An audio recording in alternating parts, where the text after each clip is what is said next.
ভাই 700 টাকায় হবে না গাড়ি, হবে না বাড়ি, হবে না ভাবির জন্য লাল টুকটুকে বেনারসি শাড়ি। 700 টাকায় পাইলেও পাইতে পারেন আজীবন বসে খাওয়া শুরু। তাই আর দেরি না করে এখন লাইরা স্যার একটা টিকিট সংগ্রহ করে। আরে এ তো দারুণ খবর, মাত্র 700 টাকায় বসে খাওয়ার সুযোগ।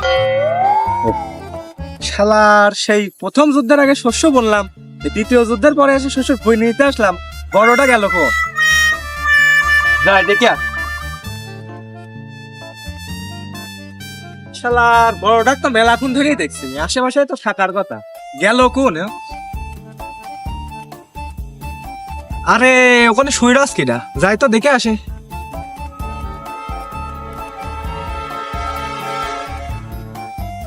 আরে শুয়ে আসিস না জাগে আসিস? তোর সাথে করে আসলাম শ্বশুর ভুই নেই, তা তুই এখানে আসি পরিবারে ঘুমাচ্ছিস? তাড়াতাড়ি চল, এদিক সুযোগ হাত ছাড়া হয়ে গেল। কিসের সুযোগ? আরে ওই দিক চল, 700 টাকায় আজীবন বসে খাওয়ার সুযোগ। ভাই একটু পরে গেলে হয় না? আরে তুই তাড়াতাড়ি চল, হাত ছাড়া হয়ে গেল সুযোগ, এদিক আয় তাড়াতাড়ি আয়। এই যে ভাই দাঁড়ান দাঁড়ান, সুযোগটা আমারও দিয়ে যান। এই 700 টাকায় সারা জীবন বসে খাওয়ার সুযোগ দিচ্ছে, আবার টিকিটও তুলতে বলছে, তাহলে কি ওই বসুন্ধরা জমি টমি দিবি নাকি? দিতেও পারে, দেখ তো তুই দেখে কি হয়। এই ছোট ভাই, 1 টাকা বাইকে দে। এই যে ভাই নেন 700 টাকা নেন। A few moments ছোট দৌড় মারলো কেন?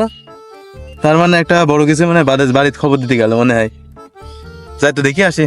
ও এখানে দেখছি টিকিট করে আসে, টিকিটটা তুলতে দেখি। 700 টাকা মাত্র চেয়ার, দেখি তো আমার Muy amore, muy amore.